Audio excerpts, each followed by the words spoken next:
그래서 중학교 때 A면 그냥 3등급까지 나오겠구나 까지밖에 안 되는 거죠. 거의 5등급까지도 갑니다. 중학교 시험하고는 비교하기가 좀 어렵고요. 중학교 때 가장 어려울 때 기준으로 해도 이제 가장 쉬운 학교 수준, 고등학교에서는 당연히 이제 자사고라든지 이제 학군지 같은 경우는 더 어렵다라고 보시면 되고, 학군지 내에서도 학교별로 좀 차이가 있습니다. 네. 그럼 주로 어떤 학교들이 어려운 거예요?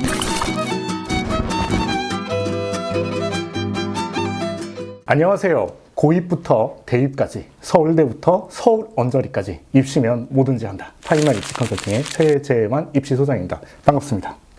안녕하세요.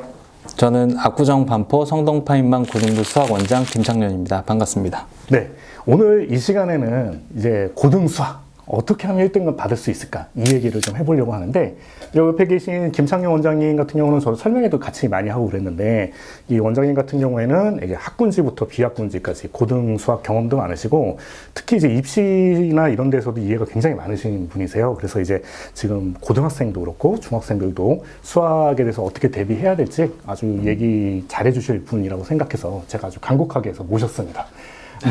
네, 오늘 일단 처음 제가 질문 드리고 싶은 걸로, 고등학교 가면 뭐 다 수학 어렵다 뭐 이런 얘기 정말 많이 하잖아요. 하는데 고등학교 수학 정말 어려운지, 왜 그렇게 어렵습니까 대체? 일단 그 중학교랑 고등학교를 비교했을 때 가장 차이가 큰 거는 이제 학습량과 그 다음에 평가 방식입니다. 그래서 먼저 학습량부터 말씀을 드리면, 중3과 고2를 비교해서 말씀드리면 중학교 3학년 1학기 때는 대단원이 총 4개가 있습니다. 그리고 보통 중간고사는 2단원까지 이제 시험을 보게 됩니다. 자, 그럼 고1을 한번 보면, 고1 같은 경우는 1학기 때 총 5개의 단원이 있고 소단원 기준으로는 11개 단원이 있습니다. 그래서 중간고사는 소단원 기준으로 뭐 7단원 여러 가지 방정식까지 들어간 학교도 있지만 보통 6단원 2차 함수까지가 시험범위입니다. 자, 근데 이때 중요한 건 고등학교 소단원 1개가 보통 중학교 때 배우는 대단원 1개 정도거나 그 이상이라고 생각하셔도 돼요.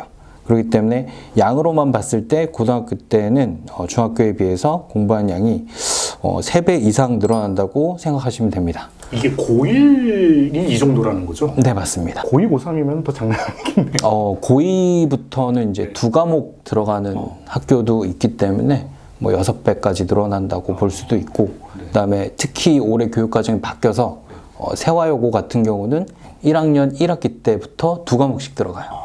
그렇기 때문에 양이 총 6배가 되는 거죠. 그렇죠. 네. 평가 방식이 일단 중학교 때 같은 경우는 이제 절대평가잖아요. 그래서 A, B, C, D, E 이렇게 5개가 있는데, 이제 고등학교 때는 상대평가로 바뀝니다. 그렇죠. 일단 중학교하고 고등학교의 가장 큰 차이는 저는 평가 방식, 그래서 절대평가, 상대평가, 이게 가장 크다고 생각합니다. 그래서 보시면 중학교 같은 경우는 이제 A, B, C, D 5개 단계잖아요. 그래서 A 같은 경우가 전체 전교생의 한 몇 퍼센트 정도가 된다고 생각하실까요? 요거 되게 중요한 포인트인데, 그쵸. 우리가 뭐 흔히 생각하기에는 5단계니까 이제 20% 정도라고 생각하는 경우도 있고, 그 다음에 이제 성적표에 보면은 성취 수준 보면 A 이제 90% 돼 있단 말이에요. 그러니까 이제 뭐 최소 10%는 되겠지라고 생각하는 경우도 많으실 것 같고, 뭐 이거보다는 더 타이트하다고 생각하지만, 그래도 뭐 A 정도면 나쁘지 않지라고 생각하는 경우도 되게 많을 것 같아요. 실제로 좀 어떻습니까? 실제로 일선 학교들을 보면 A가 한 35%에서 많게는 60%까지 가는 학교도 있어요. 이 정도면 뭐 등급으로 치면 거의 고등학교. 그래서 지금 학교 알림이라는 사이트가 있어요. 그래서 들어가셔서 이제 학교 이름 치시면 학교별로 다 나와요. 근데 A가 보통 35에서 60 정도로 정말 많거든요. 그래서 이제 고등학교 등급하고 한번 비교를 하게 되면, 이제 고등학교 등급 같은 경우는 1, 2, 3, 4, 5등급까지 있잖아요.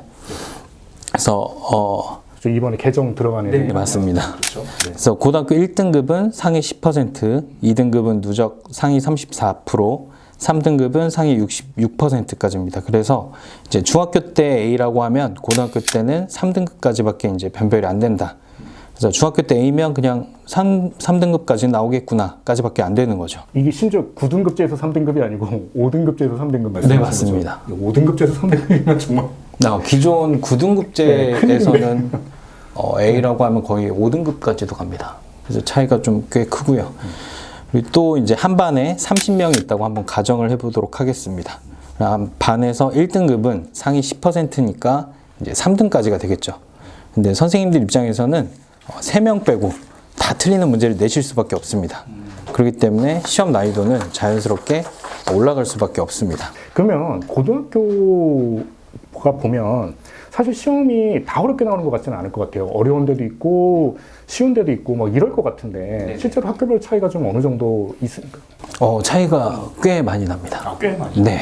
그래서 일단 중학교 시험하고는 비교하기가 좀 어렵고요. 중학교 때 가장 어려울 때 기준으로 해도 이제 가장 쉬운 학교 수준, 고등학교에서는 일단은 고등 가면 일단은 어디 가도 어렵다. 무조건 어렵다고 보시면 무조건 됩니다. 어렵다. 네. 제일 어려운 게 제일 쉬운 수준이다. 네. 네. 그러면 고등학교에서 어렵게 나오는 학교들은 뭐 엄청나겠네요. 그렇죠.